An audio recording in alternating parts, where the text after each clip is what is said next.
Good morning, Bay Area listeners. I'm Computrblu, co-host of the KPFA Radio live broadcast from the 52nd annual Craneway Craft Fair at the Craneway Pavilion in Richmond, California. The Craneway Pavilion is a beautiful venue with large windows looking out at the bay and the San Francisco skyline. The weather is amazing this weekend, crisp, clear, and sunny. The fair has artisanal foods, unique and varied clothing designs, textile accessories, including bags, shoes, and backpacks, handcrafted jewelry from beads to gemstones, booksellers including children's books, pottery, and ceramics, fine art paintings, natural body care products, and you can find out more about some local nonprofit organizations. A great place for your holiday shopping. There's something to be found for everyone on your holiday shopping list and for every budget. I'm joined today by my co-host, Lady Esther, the fabulous Lady Esther, and she will be at the booth talking to some of our talented artisans and vendors.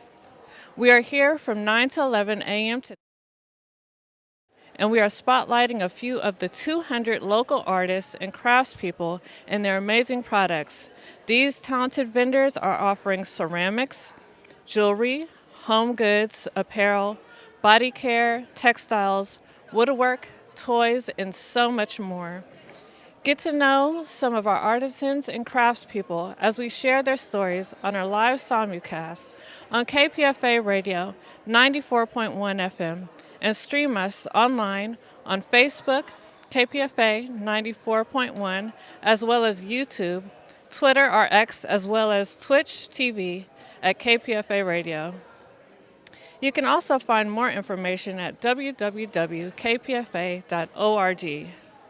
So much for tuning into our simulcast. For those of you attending the fair today, broadcast, you can also support KPFA Radio with your donation by stopping by our booth at the front of the fair.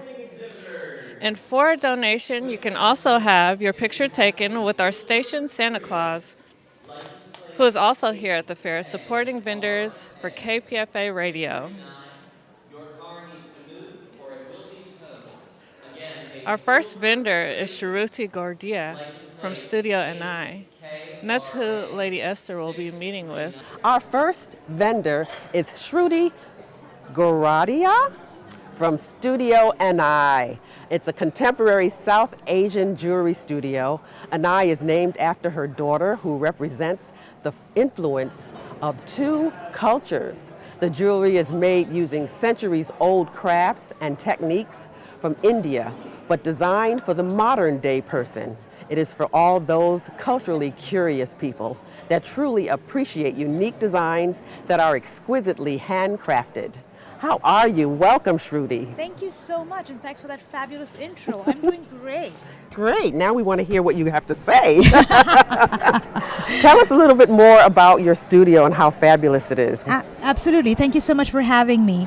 So I came to the United States to do for my grad degree, and having grown up in a very vibrant, colorful culture, I was a little disenchanted by the mass-produced monotony available in the malls. And every trip back home, I would bring back with me accessories that were definitely Indian, but could very easily fit into my outfits and wardrobe here. And that started getting many admirers, like these Ghungroo earrings. I would get stopped on the streets and people would ask me, where do you get that from? And people would shove money in my hands and say, hey, every time you go back, bring back 2 of whatever you're getting. So when I was, ready to move on from my corporate career, I decided to start a jewelry and accessories business that was grounded in South Asian culture, traditions, and craftsmanship, but for the global audience. Great. Yeah. So tell us about some of the items you brought to show and talk about. Absolutely. One of the items that I want to definitely focus on is this charm bracelet It's that gorgeous. again is a juxtaposition of the Indian and American cultures. In India, we have this tradition called Raksha Bandhan, where the sister ties a ceremonial thread on the brother's hand, and it's like hoping that it protects him, and in turn he promises his protection of her. And after having moved to the U.S. and having had my daughter, what I decided to do, and what a lot of us are doing, is evolving this tradition into including all siblings. And so I designed That makes a sense. bracelet or that ceremonial thread to work for all siblings and friends who are like siblings. Great. Where did you get this passion for jewelry making and coming up with such unique looks? I mean, I looked at some of the stuff in your booth and I'm like, wow. Thank you. I think a lot of it is just maybe innate in me. My mom was also very interested in the crafts and would always point them out to me, interact with artisans whenever we traveled. And I think some part of it is a little bit of my solution-oriented mentality. And I will touch upon my new product here. Wow. But that's where it came from. So how long have you been doing this? About 4 years now. Yeah. And why did you start doing it? I mean, were you doing something before that, another? Yeah, so I had a corporate career. I was a social media director, and that was all well and great until I hit my 40s. And you have that quintessential midlife crisis, and you're like, what I do needs to be a lot more meaningful and impactful, and needs to be able to help other people and sustain the arts and crafts of where I came from. Is anyone else in your family as gifted as you are? They're gifted in many different ways. Has your daughter taken a liking to that, or she just wants to use your jewelry? Actually, here's a fun fact. My daughter became an entrepreneur at age 9 before I became an entrepreneur. She has a flourishing baking business called Anaya Bakes. Isn't that something? That is amazing. So where do you kind of work out of? Out of your home? Do you have a production place? So I work out of my home. We've got a office room that both my husband and I now use, and all of my jewelry is handmade by artisans back in India and different parts of India. Oh, so that's your staff? Kind of. Yeah. I mean, they're not my staff. I went and traveled, and I found these people who were leveraging traditional techniques but making contemporary designs. So I started by curating, and then I moved into co-designing and finally designing my own jewelry. But I still work with the same people. So in other words, if someone wants to find you here this is your first time here, right? Yes. Well, I hope you have a great time here, because it's just going to be fabulous. Once they open the doors at 10 o'clock, you are going to be having a wonderful time. And what booth are you at? I'm at booth 224, which is in the back by the concessions. Great. Thank you so much for being here. Thank you. And happy holidays to you. You too. Thank you. Good morning, precious ones. Computerblu here for KPFA. As wanting to bring more heartedness into the world. Yes, I'll come by Hello, and see you. Amy. Absolutely. Thank Hi. you. You were great. I'm so excited to be here with you. Last year you came to us at the booth. Now we get to be at your beautiful booth where we can just take a look at everything like we're at a beautiful art gallery. So how are you doing this morning? I'm super fabulous. Thank you for asking. Thank you. Yes, so tell us about your beginning and how you started. What motivated you to get to this point with your artwork? I, like many people, want a more heart-headed world, a world where we're all acting and living from our hearts at all times. So I literally started hand making little tiny heart-headed little figures. They're usually about an inch big. They're about this size. And then I realized I wanted to put heart-headed figures everywhere to subliminally put more heart-headedness into the world. What would that be like? Yeah. I love that. And I love the little characters. Like, when you're creating them, do they have a story along with them? They don't. I think they're just this very broad, just a very broad sense of of people representing people's heart-headedness. So it's like there isn't really a story. I try to set them up in places that will inspire people. So like I took them to the Golden Gate Bridge. I can show you some pieces like this one here. Like I take them and I stage them at the Golden Gate Bridge, and I stage them in Tahoe, and I bring them to places that inspire people, that remind them of a memory or something. So it's like that's where they get the connection, and then I'm like, and let me remind you of your heart-headedness in this process, subliminally, like something like this adorable cuteness, it's like they're like that, we got married here, or we had our first date here, or he proposed to me here, or such and such. And then so it's just this way of connecting people to the pieces, but I'm really just trying to bridge them, to remind them of their heart-headedness. I love that. And for some reason, I wasn't aware, and I'm so glad we're here now because I didn't know you took them around, you travel with them. Yes. It's kind of just like they're there with you. Yes, I stage them like, so this is a miniature toy truck. So this truck is about this big, and then I made the little girl, and she's about this size, and she's on the back of the truck, and I'm doing perspective photography. So I'm staging them on the location exactly as you see them. And again, it's just this very complex way of putting more heart-headedness out there, So that's my focus. I love that, heart-headedness. Is this something that you came up with, that you use? Can you tell us the definition of heart-headedness, what it is for us to be heart-headed? So for us to be heart-headed is to constantly be acting and thinking from our heart, doing all action, thinking first of how we can be in this moment, present, and coming from love and kindness. Can we do that at all times? And it's very difficult, It's definitely difficult to do. Yeah. I love that. And I'm the same way. I try and think before I do things, thinking of others and how it will affect us all. Yes. Your artwork is just so beautiful and lively. And I do feel like, I don't know, I sense that, do you name them, or are they the same character, or are they just different? I name the actual, when it's the photography, I name the actual piece, like the one like the truck. This one is called Southwest Shenanigans, and then like something like this one here. Whoops, I'll do like this one here. This piece here is called A Lucky Date by the Golden Gate. Ooh. So I'm kind of silly, I'm kind of punny, but yeah, Lucky Date by the Golden Gate. Come on. Yeah. I love it. And so well put together, beautiful and amazing. Have you been an artist all your life?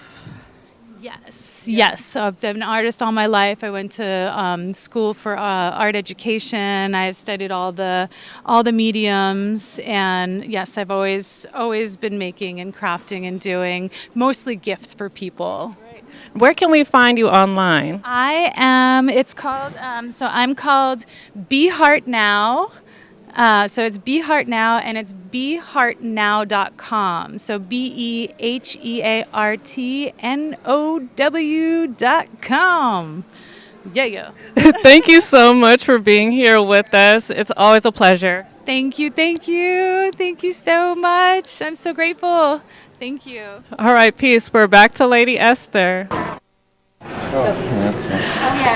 Hi, it's Lady Esther here. I'm back here at the Craneway Craft Fair with the interim general manager of KPFA, Mr. Antonio Ortiz. How are you? Hello, I'm doing well. How are you doing? Happy holidays. Yes, happy holidays. I'm so excited for you to be here and talk to us. So, So what I want people to know is that this is the first time we're doing a simulcast on social media as well as on KPFA radio. So anyone who's listening to 94.1 FM, they're hearing us on the radio right now.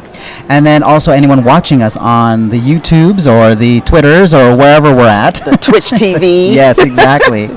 And so if you want to follow us, you can follow us online at and Facebook at KPFA 94.1 or on Twitter, Twitch TV, YouTube, X, Instagram, something else. There's all that stuff at KPFA 94.1. Very nice. KPFA radio, apologies.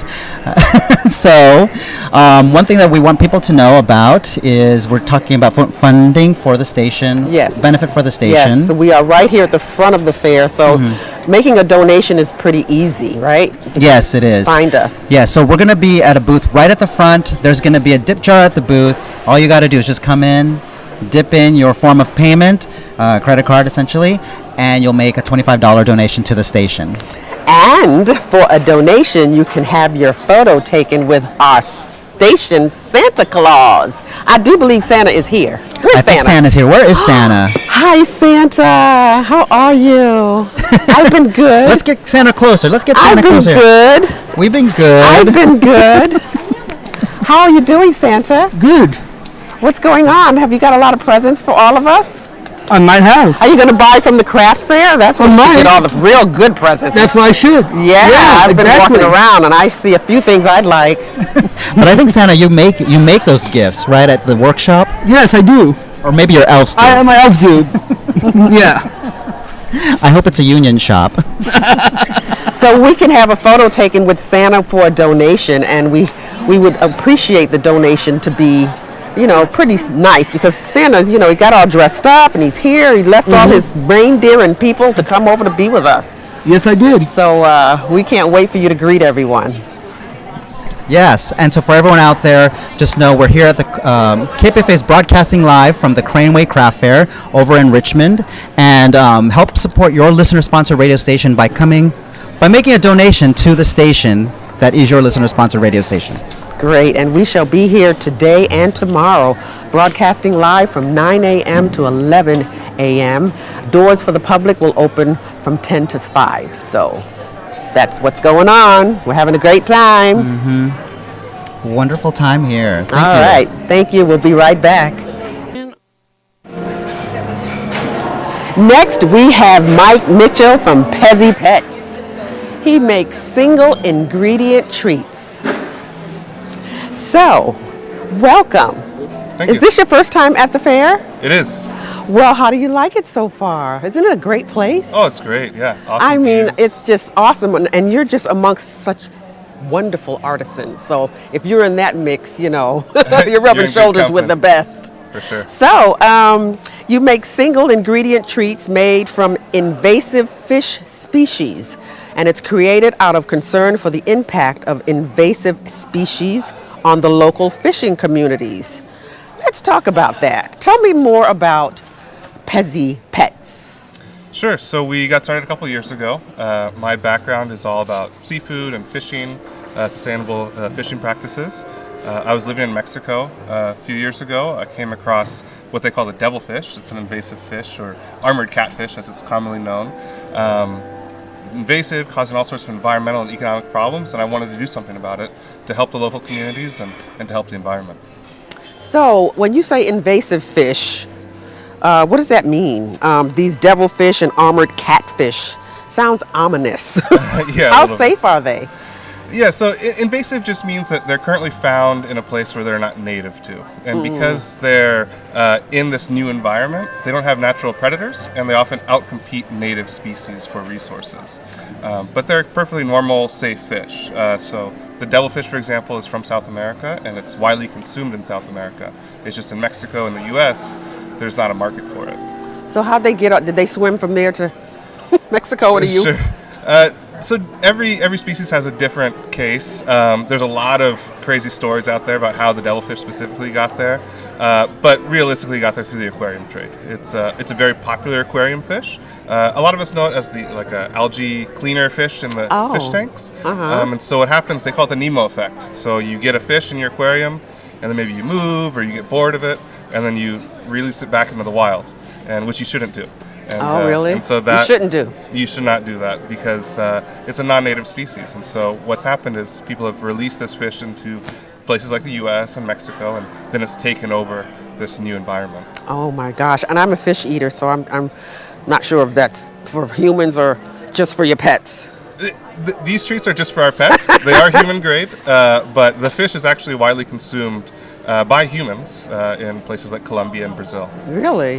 Huh. Well, we're going to move on from that. So tell me, how are your Pezzi treats actually made? Do you have like a place here in the U.S. that you do certain things to make it for pets safe? Sure. So we work with a team of artisanal fishermen in Mexico. They capture it, process it, and dehydrate the fillet. And then they send it up to us in bulk, where we work in a commercial kitchen in San Francisco. We do the final processing and packaging all in San Francisco. Really? So why are they different from other treats? What makes them different from, the treats I go to the pet store and get? Sure. Are you in pet stores? Yeah, so we sell to about 50, 60 independent pet retailers, mostly in California. Okay. And the biggest difference is the sustainability. So this is a fish that we actually want to overfish. We want to pull it out of our oceans and rivers and turn it into pet treats. So it's a net positive for the environment. So is that a thing that's going to be a trend, or you're starting out now with this? How long have you been doing it? Did you tell me that? Yeah, we've been doing it for a couple of years now. Yeah, a couple years. And I think overall folks are looking for more sustainable proteins, and this fits into that product mix. Okay. Are they for dogs and cats? Yes. So we specialize in single ingredient treats, and those are good for both dogs and cats. And then we have a fish kit, which is a cookie, and that's really only for dogs. Okay. All right. So can you talk about what Certified B Corporation is? I think I came upon that on your site. Sure. So it's basically an assessment that you take as a company, and if you have a certain amount of points, then you can be a certified B Corp. And what it means is that you're using business for good, environmental and social good in the world. That's great. That's really great. So what did you bring here to show us? So I brought a couple samples. Not that I'm going to sample it. So we have our single ingredient devilfish. Right here. That's from Mexico. That's the devilfish. Yep. And then this is single ingredient silver carp, and that's out of the Mississippi River, out of Kentucky and Illinois. Great. So there's not any problem with the dogs or cats eating that. Do they like it? I mean, is it something that they're not going to turn their nose up at? Of course not. We wouldn't be in business if they didn't like it, right? Okay. So yeah, it's so it really is a treat. Yeah, it's a treat. And if anything, it's a unique and novel protein for them because it's something that's a little different. Great. What inspired you to do this? Really just wanted to find a solution for a lot of these fishermen that I was working with. They catch these fish by the literal ton, and there was no market for it, so it was hurting their pocketbooks. It's harming the environment, and so I call myself an accidental entrepreneur. I really just started doing free workshops and stuff to show people how to process it and eat it. Oh, really? Eat it? Yeah, eat it as well. I partner with a famous chef in Mexico. We would travel around giving these workshops. So can we find that in any of our restaurants in San Francisco? Unfortunately, no. The silver carp, probably the devilfish we just turn into pet treats now. But they do sell it at restaurants in Mexico. In Mexico? Yeah. But not in the U.S.? No. Not yet? Not yet at least. Yeah. Okay. Well, I thank you so much for being here, Mike. Is this your first time? You said this was your first time here? It is, yeah. Super Yeah. excited. Well, what do you think so far? We're about to have all those people come through the doors in about 5 minutes. Sure, yeah. It's super exciting. I mean, it's a beautiful venue, and I did a quick little stroll, and we got some awesome artisans and vendors here, so super excited. It is. Every year I just like to walk around in the aisles and wish I can take everything. Right. I'm serious. It's such beautiful, beautiful crafted stuff, and I am amazed at people's imaginations, Totally. The guitar guy. I mean, it's just a lot going on here. Okay, so Pezzi Pets' website is pezzipets.com, and follow them on Facebook and Instagram at Pezzi Pets. Let's enjoy some music right now. We'll be back pretty soon.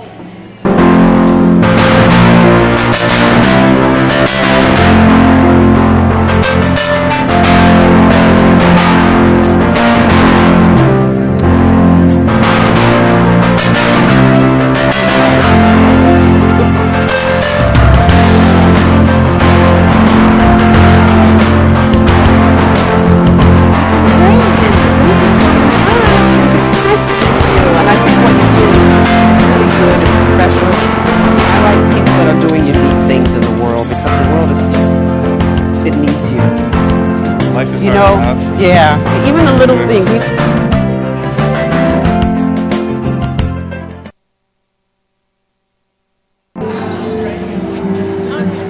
You should be able to, yes. Hello, precious ones. Computrblu here for KPFA, and we're here at the Craneway Craft Fair in Richmond, California. Our next guest is Steve Zwetch, who makes and sells guitar box kitchen guitars, playable instruments, electric guitars, and ukuleles from repurposed, upcycled, and found objects. Can you believe it? It's folk art that plays. And right now, we're about to groove a little bit with Steve and Chris.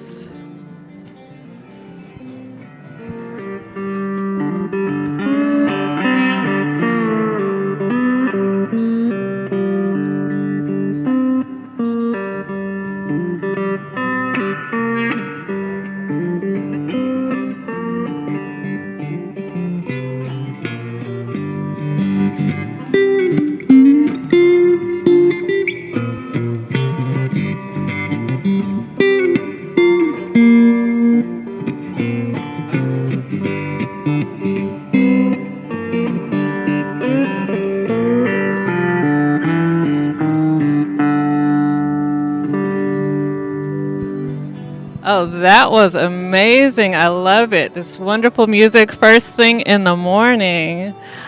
Good morning. How are you? Morning. I'm excellent. Thank you. Thank you so much for meeting with us today. So we're here at your booth today, and we want to know all about these guitars. So we make guitars, working guitars, out of upcycled and found items, repurposed, mostly cigar boxes. But as you can see over there, there's a bedpan, and over here there's a chess set that I found on the side of the road, and they're all playable, fully functional, 3 and 4 string guitars, and in the back here we have ukuleles. Well, tell me about your story. Tell me how this all began. Well, honestly, I saw somebody playing one of these the first time on YouTube, and I saw that, and this guy didn't make it. He just was just playing it, and I thought, you know, I could maybe do that, and so I started making them, and honestly, the first few weren't very good. But they've gotten a lot better, as you can see.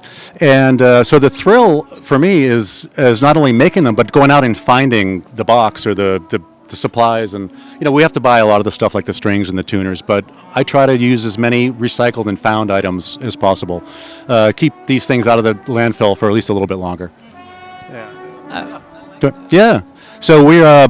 One of the really most fulfilling parts is making these beautiful pieces of art that can then be used to make more art and music, and a lot of people really enjoy that aspect of it as well. And they're easy to play. They're easier to play than a 6-string guitar.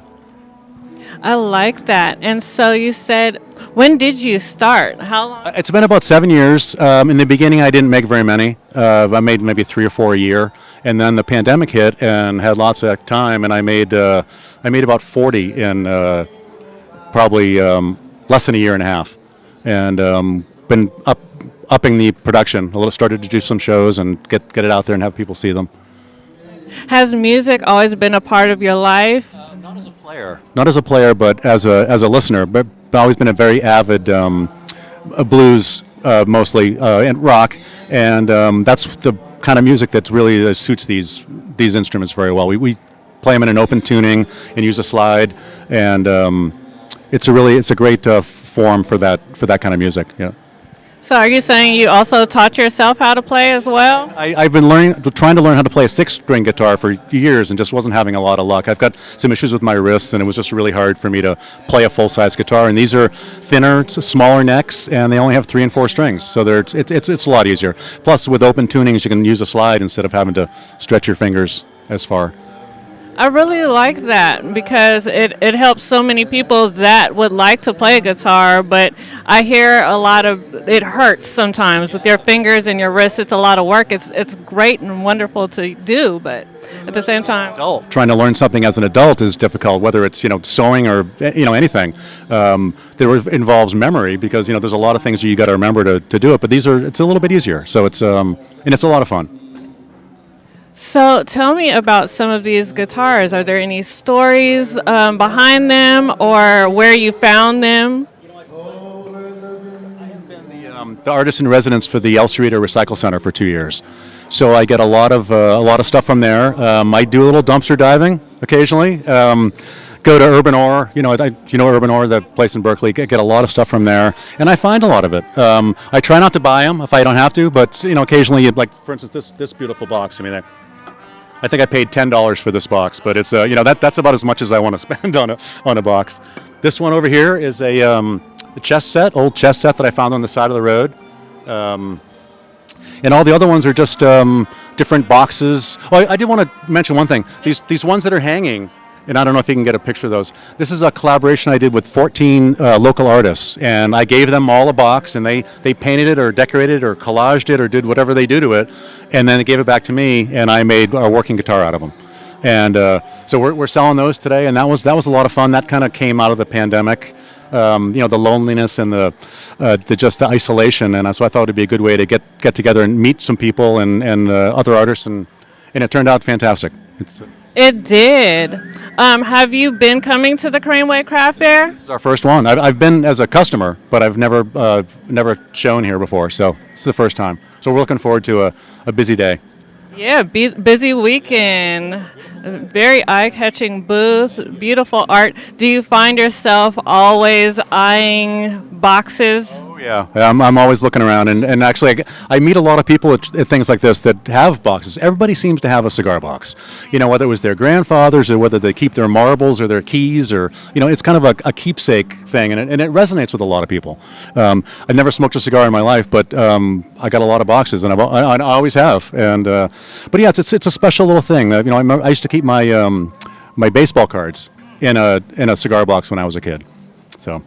Yeah, I remember the cigar boxes. Yeah, we always used them for something. Smell of just the tobacco, and they're all made out of cedar generally. So that smell is kind of takes you back to childhood when you smell that.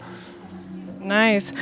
You have artists that paint boxes for you at times. Do you think that you would ever do like a workshop and teaching others? I've actually thought about that, and I would love to be able to set up something where you could come in and you could build a cigar box, and we'll teach you how to play a song before you leave. And so that's in the works. Hopefully this coming year we'll be able to do something like that. I've got a couple of venues that have offered to host that. So.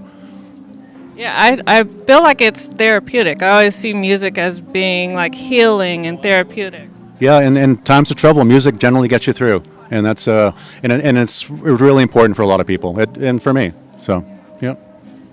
Okay. So when you first started learning, is there a particular song that you really wanted to learn?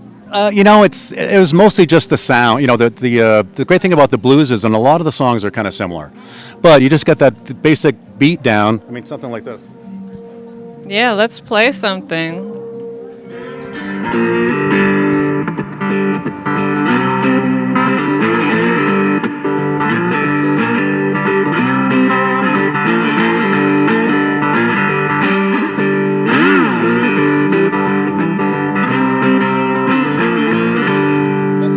It's a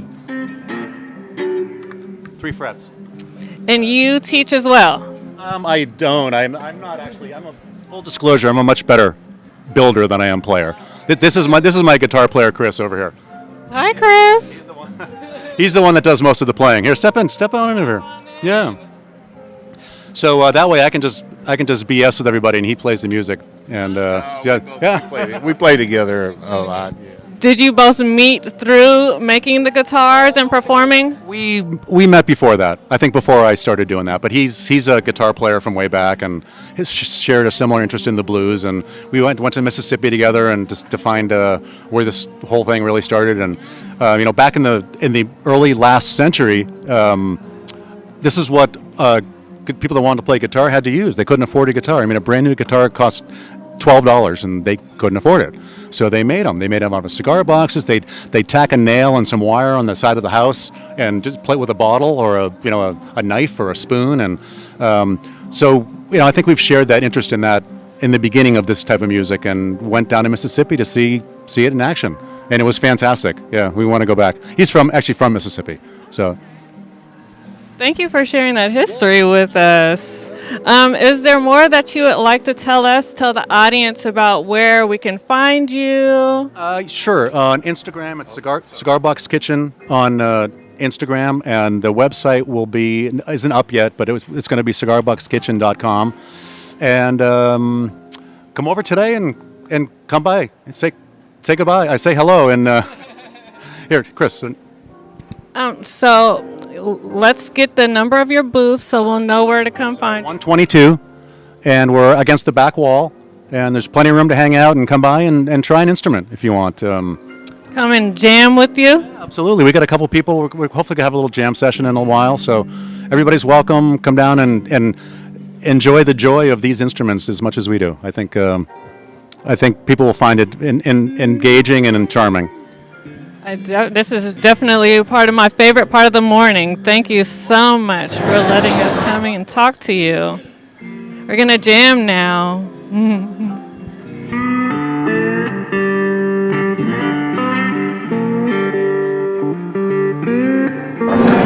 I like that. You don't need to see what you did. Oh, some people.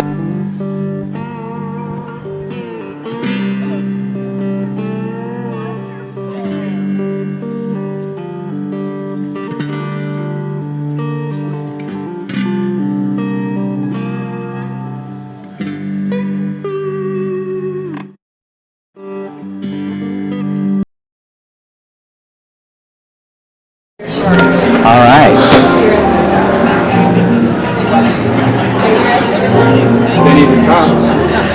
Wow, hi there. Hello.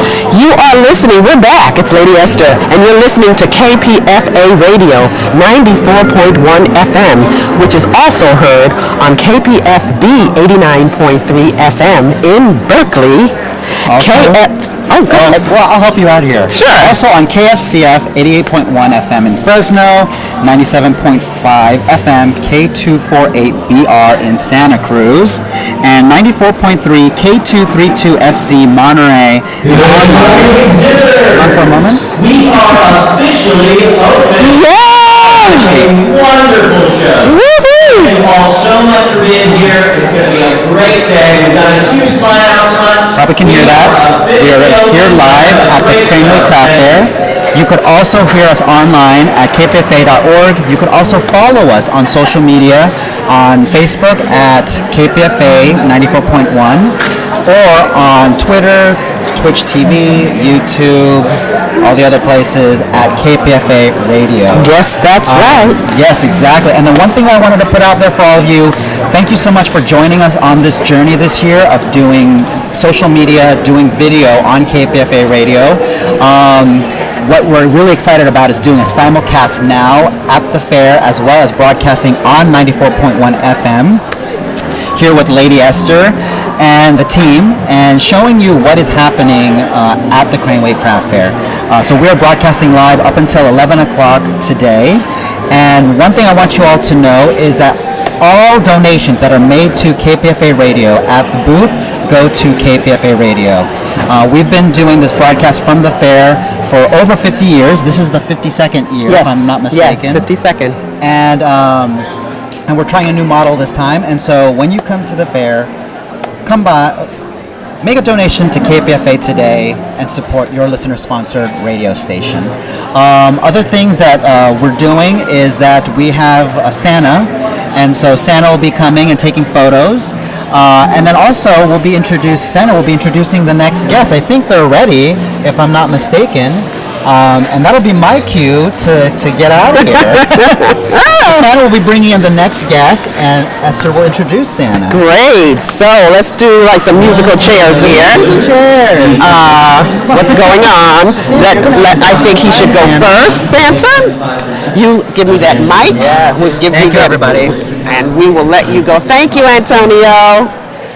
Wonderful. Thank you, Santa, for bringing my next guest. Thank you, Antonio, again.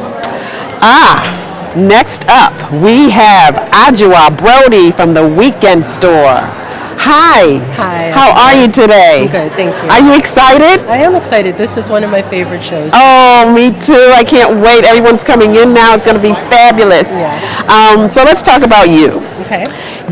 The Weekend Store, which offers handmade home goods, clothing, and accessories inspired by using old maps with a focus on social justice, travel, and a touch of humor. You know, I walked by your booth and I was so amazed at all the wonderful items that you create. Oh, thanks. Let's talk about that. Tell people about the Weekend Store. What can we expect there? The main purpose of the Weekend Store is to offer thoughtful gifts. I like to create gifts featuring maps from places that aren't often represented. So I have Armenia, I have the Azores, I have Palestine, and then I have like regular places like Oakland. Of course, I'm representing Richmond. Yay, Richmond! Yes. And I like using organic cottons and linens in my work. So I like making nice quality thoughtful gifts for folks to give. Where did you come up with that idea about using maps? Everybody has a place in the world that resonates with them. And so I really like having those unusual, out-of-the-way places that people can't believe that I have. Like, for example, I brought some of my work. So one of the out-of-the-way places that maybe is not so out of the way, but I have the Delaware Valley. So people are like, oh my God, it features Cape May and all different parts of... Yeah, and it feels very rich, and you know, these are really good napkins. And you call them napkins. Napkins, right. Which kind of wrote itself. I love it. Napkins, I love it. These are fabulous. These are so nice. And I also have these Spain napkins. Oh, the thing I like about these Spanish napkins is that it features the Basque region as well. So I like picking maps that have those particular details that are important to people. I think, you know, I wouldn't use these. I'd probably frame it. And a lot of people think they're too nice to use, but because they're linen and cotton, they're totally machine washable, totally intended to be used. And folks can find them in booth 510. I'm right on the corner. They can look for the sign that says Mapkins. Yeah. They can't miss it. Yeah, I looked on the website and I seen how the place settings could look. And yes. You have a whole bunch of other items that are maps. Talk about those other items as well. So I also make Christmas ornaments and lockets and like the scarf that I'm wearing now with a map of the San Francisco Bay Area. Oh my gosh. How big is this? It's an infinity. Oh, okay. Scarf, so it's about 60 inches and loops. I love it, and it's nice and soft. Yeah, thank you. And this map is from 1956. So all of the maps I use are from the 30s to the 80s. So you can get a map in your own year? Not exactly. Maybe coincidentally, I've had some people who've said they were born in 56, but it would just be a coincidence. Oh my gosh. So how do you manufacture this? What do you do? How do you make this? What do you do? So I work primarily with sewists with women and BIPOC sewists, and I have the fabrics printed here in the U.S., and I take old maps and copyright-free images like fruit and travel posters and have them printed on the fabrics. And then they're all sewn here in the Bay Area. Wow. Yeah. When you say sewist, what does that mean? Instead of seamstress, that's the new term. Oh, sewist. Sewist. You learn something new every day. Yes. That's wonderful. So is the store open other than the weekend? So I'll tell you the story behind the Weekend Store. A long time ago when I lived in San Francisco, on Valencia Street, there was a store that was only open on the weekends. And when I would come home from work, I'd get off the bus and walk past the store during the week. And I thought it was so cool that they had a business that was just on their terms. When I lived in Vermont, there was a store across the lake called the Store in Essex, which sounded so boring and so bland, but it was the most beautiful store that I really have ever been to. I've been to another one in Mexico that was equally as beautiful. But I combined those two elements of those businesses that I admired and came up with the Weekend Store. So I sell on the weekends, but I work, I'm self-employed, so I work every day. But yes, I do different events on the weekends, and then of course the weekendstore.com is open 24/7. That's wonderful. Yeah. You can a lot of people do a lot of online shopping anyway. Yes. And I loved how everything was really set up beautifully on your site where you can, it was simple. You don't want you don't have to go looking for stuff and it's categorized. You can see all the, I was just amazed at all the different, thank you. they're really, really beautiful. Thank you. You also do home goods. as well, right? I do small, like soft, coasters, and primarily my focus right now is the napkins, but I make oven mitts and tea towels and all different things with fabric. I didn't see a keychain, did I? The keychain's on the website. Oh yeah, I know I saw a keychain. Yes. Those are nice too. Thanks. What special items do you have at the booth that you didn't have room to bring that people can expect when they come down? Because they are coming down today and tomorrow. Yes, and I think my new favorite item are my oversized tea towels. Oh. They're in heirloom linen. I have the Middle East. I have the Great Lakes. The prints came out so beautifully, and they're really big, so they're really nice for hanging, or they make a really nice size for a tea towel. Though I think those are the stars of the show. And also my Radical Women collection. How long have you been doing this? I've been in business for over 20 years. Wow. Yeah. You must have a nice house. I have a house, and I'm glad for that. I do have a nice house. It has nice bones. It's we're working on it. It's a 1919 Craftsman, so yes. Yeah, because you have to have a nice house to put all this fabulous stuff in. Yes. Right? Yes. It's often a very messy house because I'm always working on things, but I love my house. I'm very grateful for it. Oh my gosh. And I live here in Richmond. So that's even better. Yeah. So do you travel around to other fairs throughout the year? I do all the best fairs in the Bay Area. And this is one of the best. I think the Craneway Craft Fair is the best. Isn't it a great day? So it's a beautiful day, it's a beautiful location, and each artist is better than the next. As I was walking down here, just looking at my neighbors, I was like, oh my God. Amazing, right? Incredible. Amazing. So you're rubbing shoulders with some of the best artisans. I mean, you can't even explain it. You have to be here. You really do have to be here, and I also like how diverse the artisans are. There's all, they're just, everyone is represented here. And so much like my work, this is just a nice representation of everything. Well, we love your work. We love you for being here with us and sharing, your story. Thank you. Where can we find you, outside of the fair, besides on the website? You said weekend, so is there a weekend physical store? I don't have a brick and mortar shop, but folks can shop at Abrams Claghorn Gallery in Albany on Solano Avenue, right where the BART tracks are. Okay. Solano, and I can't think of the name of the cross street, but Abrams Claghorn is the place where they can find my work every day. Wow, yes. That's exciting. Yeah. How did you get the inspiration to do this? I mean, where did it come from? Were you a little girl thinking, well, I'm going to create stuff when I grow up, and I want to create something artistic? How did you come up with this? I've always been artsy. I've always been creative, and my grandmother wanted me to learn how to type, coming from a working class. Because I saw that in the bio, typewriter something. I used to make typewriter key jewelry. Yeah, what is that? Growing up, my whole life, Granny said, you got to learn how to type, sugar. You got to learn how to type. I never learned how to type, but she would be shocked and amazed to learn that I took apart typewriters and made jewelry from the keys and started my business. Oh my gosh. That way. She would be so proud. She gave me the foundation to look much farther than she could have even imagined. So you don't have any of those now. That's just when you started, right? That's my old line. My new line is the napkins, but you should have something on your website for vintage typewriter. Because you talk about it and it sounds really different and unique. It may be old to you but new to us. That's true. Right? Yeah. It's my line is constantly evolving, and that was part of the evolution. And by old, I don't mean discarded. Right. I just mean it was one of the steps that got me to the napkins. So, and just it's kind of funny when I peck at the keyboard. I always think of Granny because I really, honestly, never learned how to type. But she would be so proud. But the other thing about that with the keychain jewelry, you would be introducing, a whole new generation to, what that is. Because a lot of times, Yes. we have these computers now, and not Right. that art. You know what I mean? So it would be like, oh wow, it would be kind of cool. The thing about the typewriter keys also is that they are thoughtful. People made them thoughtful in ways that I couldn't even consider.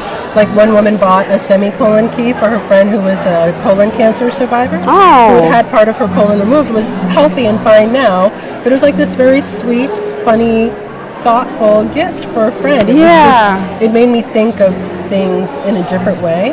And so, yeah, the business is in constant evolution, and I love it. I would take the letter E. Okay, all right. Some people call me E. This was great. Thank you so much for joining me here today. And I really feel that you are going to have a great 2 days here. Yeah, it's a wonderful energy, and this is my favorite time of year because people are so nice. Yes. You know, it seems like, you know, they're in that wonderful festive mood, and if only we can keep that mood for like the rest of the year. Yes. You know, because I start right after Halloween. I'm like, yeah, I can play some Christmas music now.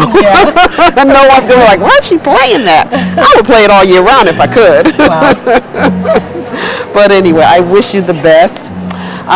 The website is theweekendstore.com, and following her, Adajua, on social media at The Weekend Store. Thank you all for being here. We'll be back right after this. Here's some music for you.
Computrblu here for KPFA. We're here at the beautiful Craneway Craft Fair in Richmond, California. The doors have opened, so we have so many people here walking around looking at all of the wonderful booths.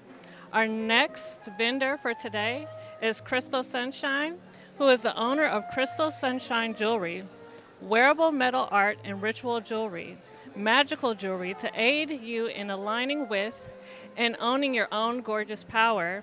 Silver, copper, brass, and gold pieces feature precious and semi-precious rough-cut crystals and faceted gemstones. So I'm going to introduce you now to Crystal Sunshine. Hello, how are you doing this morning? Oh, I'm great, thank you. How are you? I'm doing wonderful. I love your booth.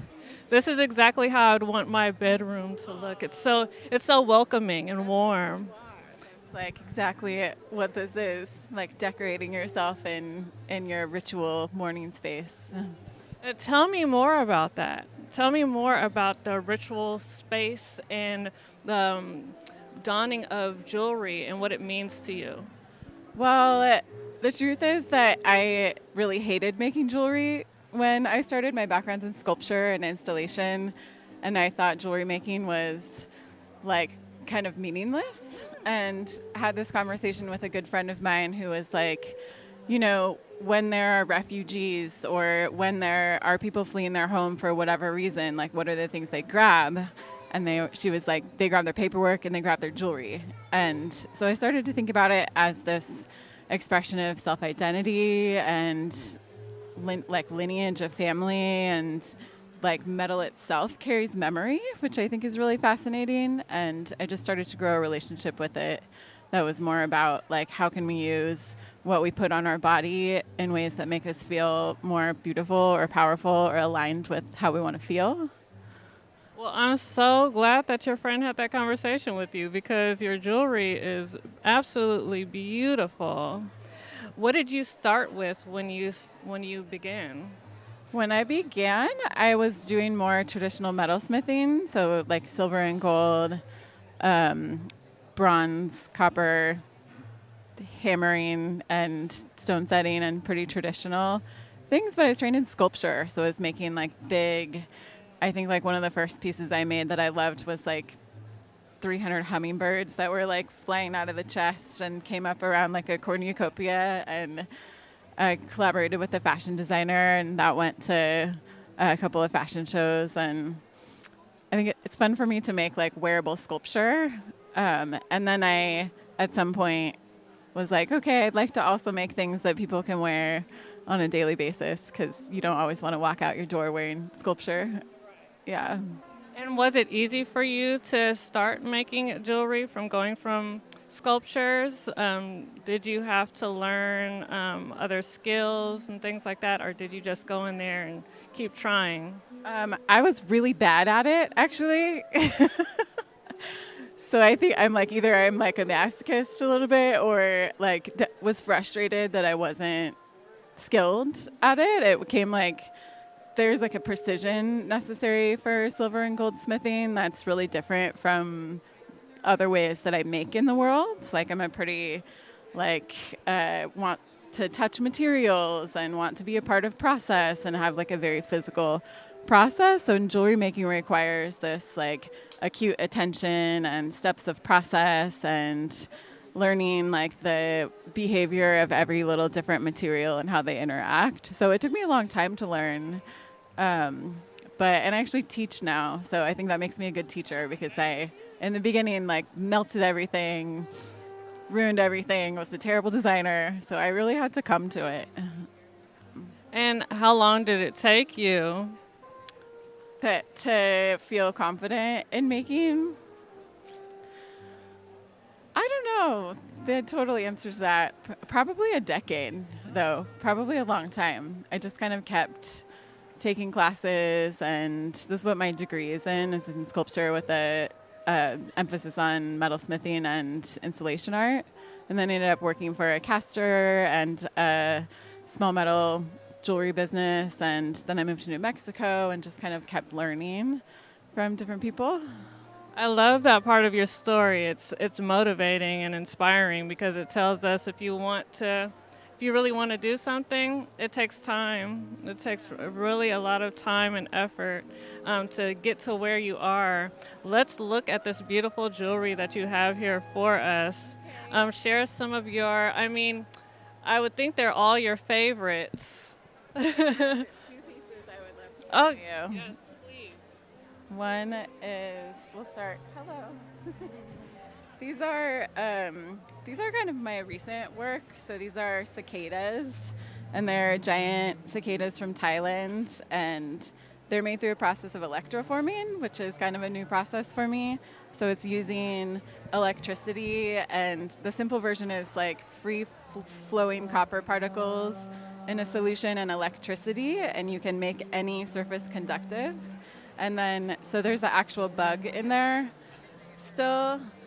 And I put gemstones. I use really high quality gemstones and really love copper. I think copper gets downplayed as this like cheap metal or something, but it's actually really so beautiful, and it's like the clay of metals. You can really work with it, and I think it looks so warm with gold. So I often pair it with gold and really high quality gemstones.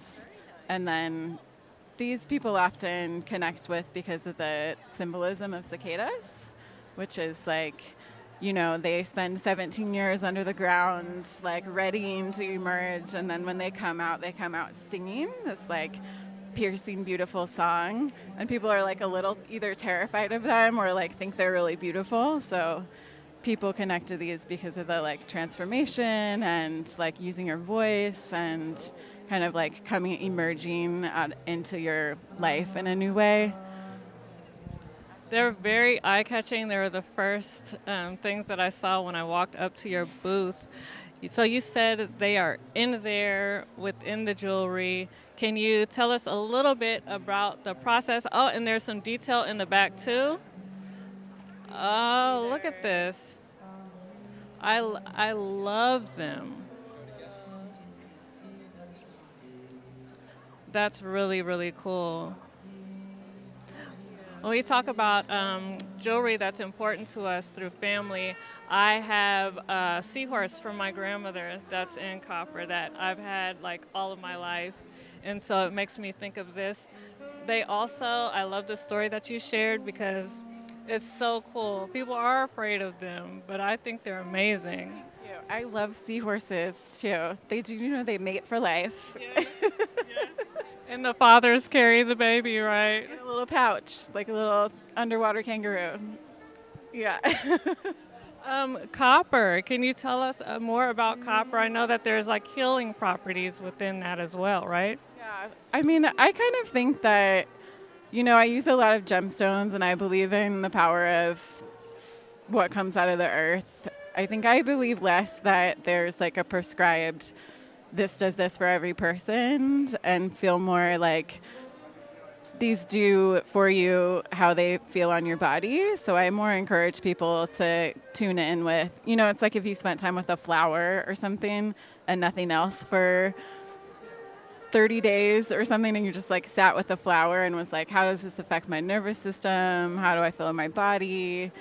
Then you would have your own relationship to it. But people say that copper helps with circulation and that it helps people feel kind of grounded and in their bodies. And thank you for sharing that with us.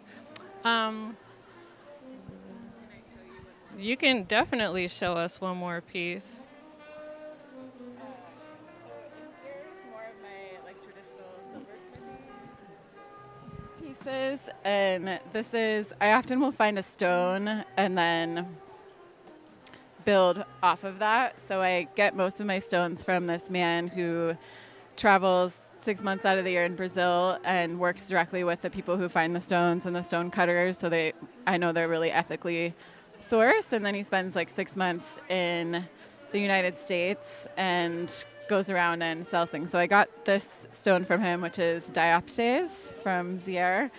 And I'm from Washington State, and when I moved to California, I came on a Greyhound bus, and I was like, oh, there's not, this landscape that's in California does not exist in Washington or Oregon, where it's like the rolling hills with like one smattering of trees or bushes, and I was just so taken by that. And when I saw this, I was like, oh, it's like the view from the freeway when you're in California. So this is concrete, like you're on the freeway, and citrine road reflectors, and it's like hand-formed chasing reposade brass and gold, and there's a locking box clasp with a concrete and citrine in it. Where can we find you online and here at your booth today? Thank you. I'm on Instagram at Crystal Sunshine Jewelry. I have a website, crystalsunshinejewelry.com with a CH. And I'll be here all day. Everybody, how are you? Hi, we are back. We are back. We are yes. back, and it's so fabulous here. We're just so excited. I'm so excited. I mean, it's open now. It's open, yes. Oh my gosh, the people are here. The excitement is here. There's just energy. There's a lot of energy here. Yeah. Yes. Thanks for tuning in to our simulcast from the Craneway Craft Fair here in Richmond, California. We are broadcasting live on KPFA Radio, 94.1 FM, and streaming video online on Facebook at KPFA 94.1, as well as YouTube, Twitter, X, as well as Twitch TV at KPFA Radio. So, Antonio, what's going on? What's going on is that we are doing a simulcast, which is something I wanted to ask you about real quick. Like, Esther's been working with us doing 2 Crafts Fair broadcasts, radio only, and then this year we threw it out there. Let's do video. How do you feel about that? Video's nice because not only does it give the artisans and vendors a chance to actually have their items seen, because we had to describe it before. We had to have to describe the feel, the texture, and try to get that over on the listener as well. Now they can actually come with an actual item and say, this is my product. So they have that opportunity. The other thing with us, we get to be more expressive. We get to smile. They can see the smile instead of hear the smile. So I think it's a great thing. I enjoyed it, and it was a great opportunity for us to do this, and I like it. Yeah. We're going to do it again tomorrow, right? Yes, we are. And the radio station is known for doing audio. One thing that I've been pushing is to try to get more video content, more social media content for the station. And if you've been following us on YouTube or on the social medias, on the deck, you might have seen some of the challenges that we faced at first, some of the instances where we didn't have headphones or microphones or whatnot, and bit by bit we're making it happen. And so I want to also just put a thank you out there to Berkeley Community Media that is partnering with us to help broadcast this show over on Berkeley Community Media as well, on Channel 28 and Channel 33 in the city of Berkeley. And just for you all to know, I used to work at Berkeley Community Media back in the day, so I have that connection with them, and I'm just loving this collaboration, working with other organizations to make stuff happen. Cool, and you are making it happen. That's the try. Honored to be a part of all this. Yes, and for all of you out there, you don't see this on the background. There is a team of folks that are making this happen, and so I want to thank you for listening to us, thank you for watching us, and more importantly, supporting KPFA Radio. We have a booth here, and all donations that are made at the fair at KPFA's booth will be going to KPFA. That's right. Thank you for your support in advance. And where are we going to next? Well, I am going to introduce the next guest and bring her right on in. All right, so then I'm going to get myself out of here. Thank you, everyone, for having me. Thank you, Antonio. All right. Now, I want to introduce you to Amanda Eicher, who is the Executive Director of Naiad Art Center. Have a seat. How are you? Come on in. We're live. Thank you for having us on the air. Yes. So, tell me, who do we have here? Amanda and... Amanda and... Did you bring someone with you? Raven Harper. Oh, Raven. Hi, Raven. How are you today? Fine. Are you having a good time so far? Yes. Are you one of the artistes at Naiad? Oh, Yes. That is fabulous. I read so much about what you guys do. I think it's a fabulous, fabulous organization. Can you talk more about what you guys do and tell the listeners about Naiad? We only have one mic. We're going to give it back to you, sweetie. Yeah. Naiad Art Center is a progressive studio for adults with disabilities at 551 23rd Street in downtown Richmond. We're open 5 days a week, and we have a wide range of artistic practices in our studio, including textiles, ceramics, printmaking, quilt making, fiber arts, sound music production. And we have Raven Harper here today to tell us a little bit about what that looks like in person. So how does the program work, I guess is where I'm going with this. You said all the things that you have, but what if someone doesn't know what Naiad is? How do you become a part of it? Who are the people? Can you articulate more on that? Oh, sure. And then we're going to get to our fabulous artiste. Naiad Art Center's been in Richmond for 40 years. And for 40 years, we've welcomed new artists into our studio who are intellectually and developmentally disabled. Each artist comes to us with an interest in making art and develops a professional career that could range from making art every day for their own joy and satisfaction to exhibiting in some of the most renowned galleries and museums in the world, including the Whitney, SF MoMA, Berkeley Art Center. That's and currently amazing. we have a show at Oakland Museum Wow. called Into the Brightness in their biggest museum space. So we're really lucky to partner with artists to really give a platform for their voices to appear in the most uplifting, beautiful, professional ways. And how do you get them? Do you like recruit? They just come to you on their own? How does that work? What is the criteria? Artists come to NIAD in a variety of ways, but when they become a regular studio artist, we work with their team at home, which usually includes their case manager, folks who are supporting them, and it's a very quick practice normally, and what we see is that each and every artist really defines their own work, their own practice, their career within a very short time, and usually they stay a very long time. Wow. For example, Raven has been at NIAD for more than a decade, really? Making art in a variety of mediums. And I would say Raven has one of the most professional practices of any artist I know. You know, when artists come to our studio, they practice 3 to 5 days a week, usually 9 to 3 p.m. So these are very deep, long practices in a variety of media. Now, when they come in, do they come in already knowing, or do you have classes? I think this would be a great question for Raven. Okay. Tell us about what you do and how you started, creating these things. Did someone teach you, or you had it in you all along? Well, it runs in my family. Really? Yes. You have artists in your family that are... Me and my sister, we know how to do like ceramics and clay and stuff like that. Wow. Did anyone teach you that, or you just had it in you? We just had it in us. That's amazing. She goes there too, so yeah. Really? Mm-hmm. And you've been there, you said, for like a decade. Yeah. What do you like most about going? I like doing, it calms me, and I can do more, I can concentrate more there than anywhere else. So it's pretty therapeutic for you. Yeah.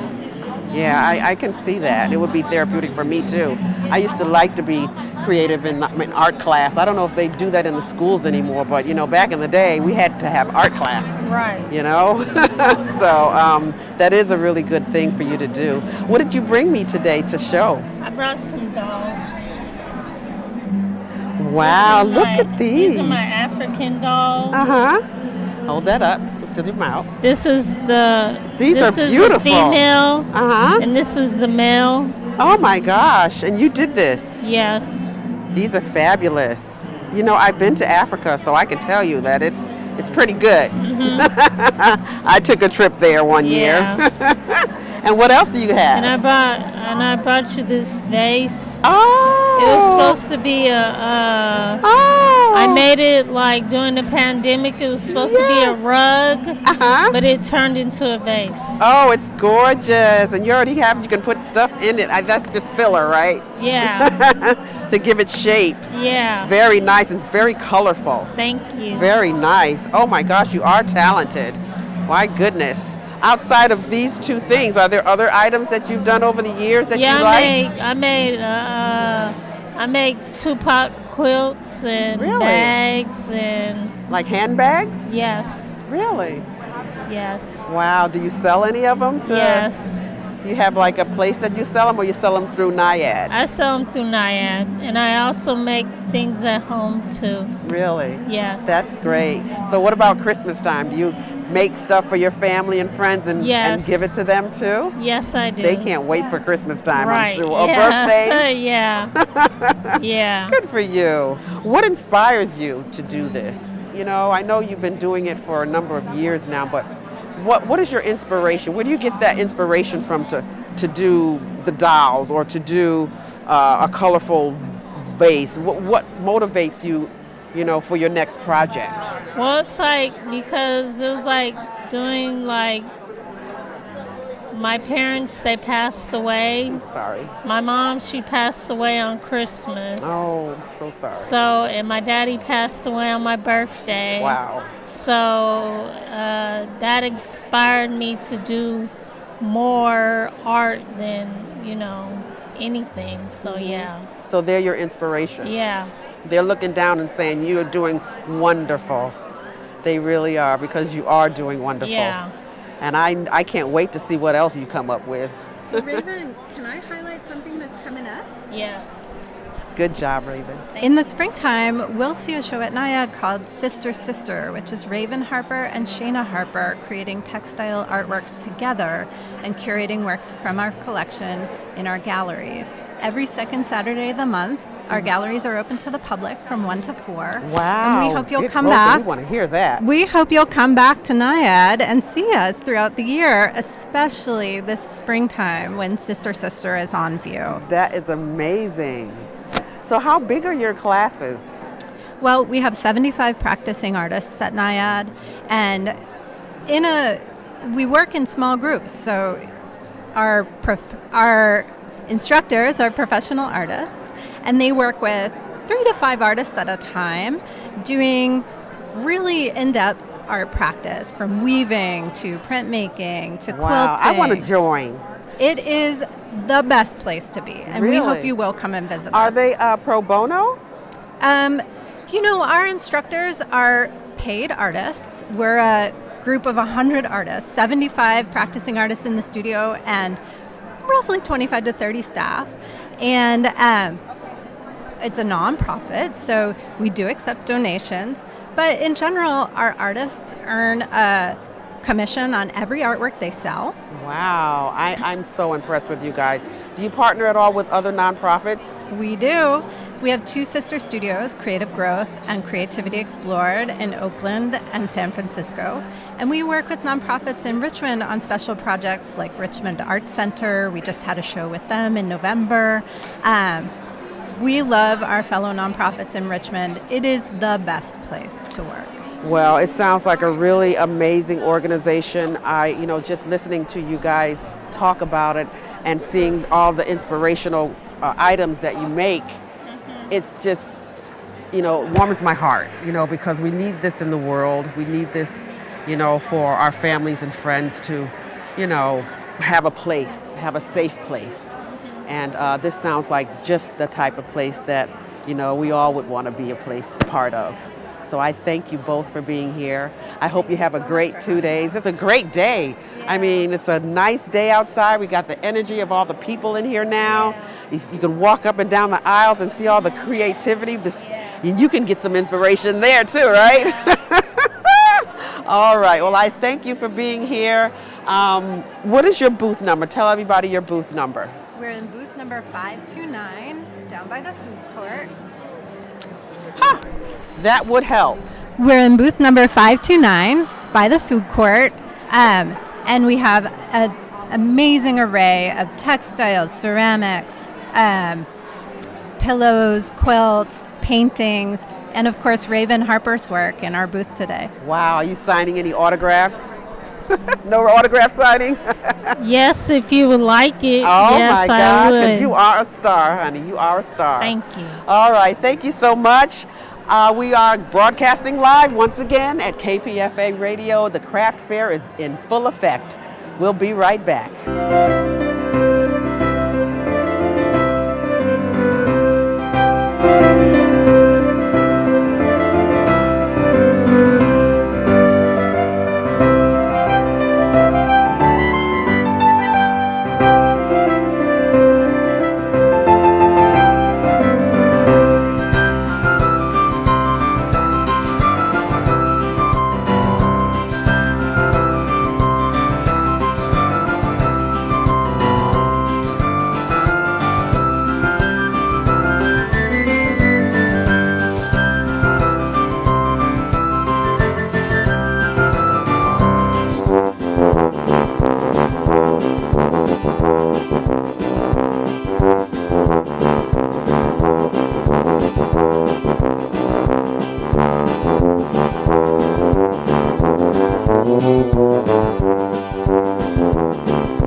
precious.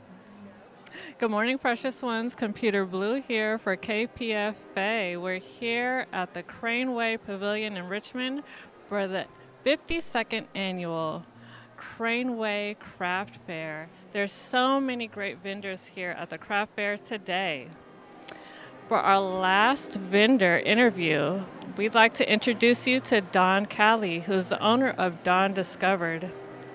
Dawn is a stage 4 cancer survivor who started her business out of extreme necessity. Her gender fluid designs are comfortable and sustainable. She also features home decor items and crystal beaded jewelry. She is a natural storyteller, so I'm really looking forward to hearing everything she has to say about this beautiful booth here. So eye-catching. Everyone walking past just wants to stop by. Hello, Dawn Callie. Hi, nice to meet you. Nice to meet you. Yeah. So happy to be here with you. Yeah, this is exciting. I really love my collection. I tend to be a really neutral dresser, blacks, grays, but I express my creativity through my prints that I find and that I hand select myself. And so I love to play with colors, and I do that with fabrics. I'm like a kid in a candy store.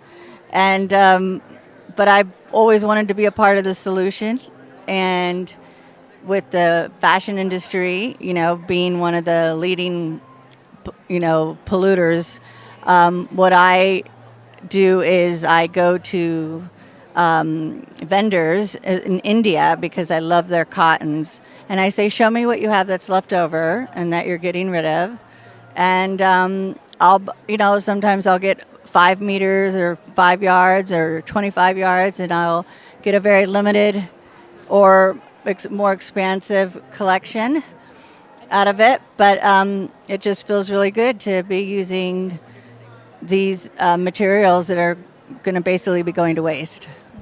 Thank you for sharing that. And how long have you been doing this, and how often do you go to India? So I've yet to go to India. Yeah. COVID put a little halt to that. But I, was really, it all started with an indigo scarf. And I was looking for naturally dyed fabrics. And I started reaching out on Etsy and a few other websites, and I connected with somebody. He just got right back to me every time I wrote. And it started there. It started with indigo scarves. And he would then say, you want to take a look at something else and something else. And I was really reluctant at first, but I started looking and I was loving. And I said, well, listen, do you think instead of just buying an assortment of what you already have, I could select my fabrics and I could add a pocket here and, make it more inclusive. I want it to be that it can fit anybody, most anybody. I want it. I find that young people, older people, that anybody would be able to fit into the clothing.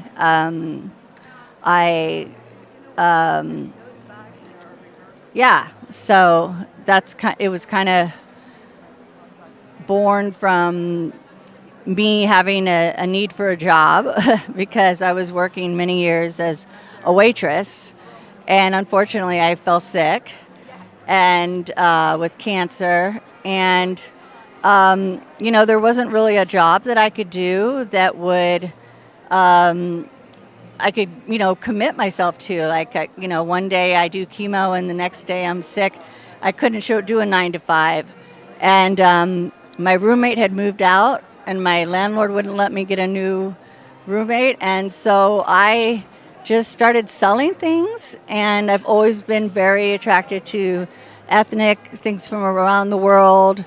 And again, I started really small and grew into this passion for colors, and then what started from a scarf turned into dresses, the classic caftan, but modernized, purses, blankets, scarves. Everything has multifunctional purposes. Tell me about what did you start with right after the scarves? Right after the scarves, I was sent a robe, about 2 or 3 robes. Can we see them? So these are some beautiful prints that were left over. Yeah.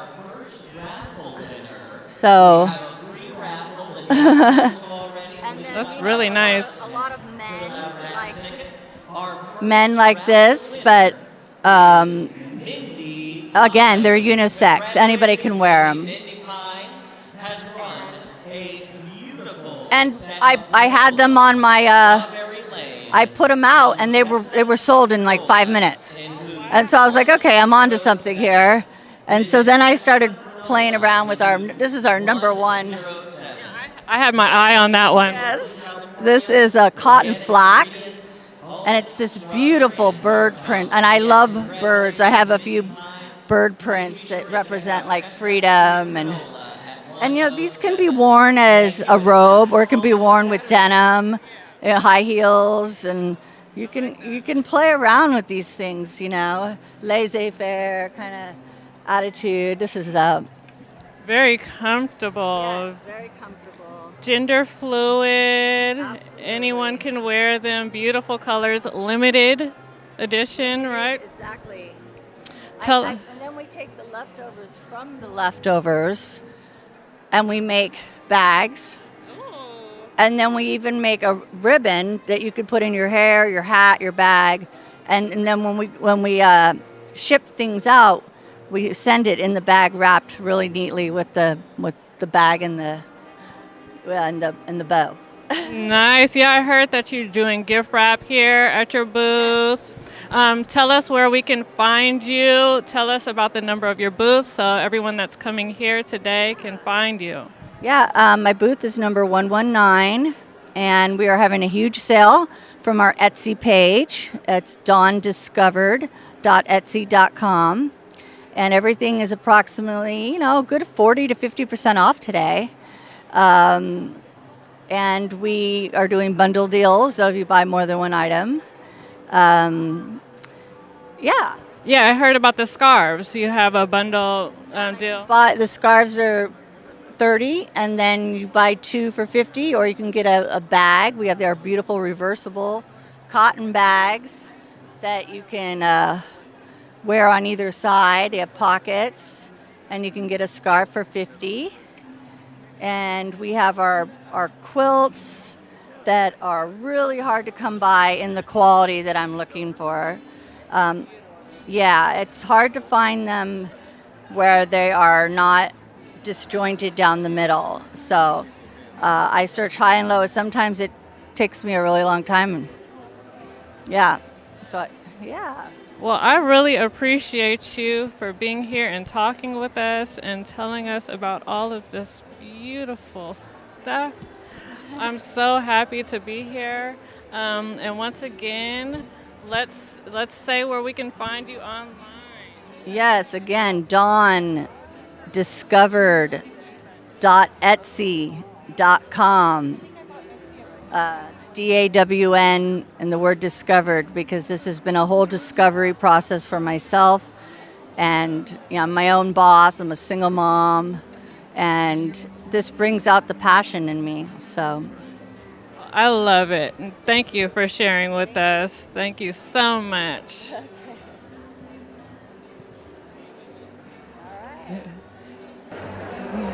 Today we had a fabulous time here at the 52nd Annual Craneway Craft Fair. Welcome back, Antonio. Thank you for having me. Wasn't it great? Yeah, it's still great. I know. I mean, our broadcast is almost over. That was great, I'm talking about. But yeah, we have the full day. They're here until 5 p.m. Yep, until 5 p.m. And also we have a booth at the fair.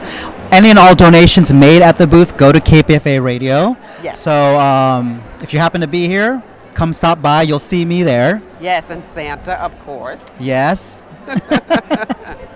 I want to take this time to thank you and our crew, our production crew, our amazing production crew. Special thanks to our executive director, Antonio Ortiz. Is it Ortiz or Ortiz? Ortiz. Ortiz. Supervisor, Miko Tolliver, and she's been at it since yesterday, so she's magnificent. Technical director, Peter Stickney, also another veteran. Producer, Prima Jackson. Producer, Paula Birch. Co-host, Computrblu, that was roving today. Me, Lady Esther, co-hosting. Co-host Cinnamon Sugar Shoes is tomorrow, so we'll get him tomorrow and see how he does. I can't wait to see all his outfits. Roving video producer David Flores. Graphics tech, Jess Hutchinson. Teleprompter operator, Clayton H. Peterson. Production assistant, Maya Alford. Hill, Jess and Clayton's tech support, Paul Garber. Live board operator, Friday and Saturday, Mr. Rod Akil. Live board operator Sunday, Jose Gonzalez. We'll see him tomorrow. The Craneway Pavilion staff, the Crafts Fair producer, Neve Lionheart.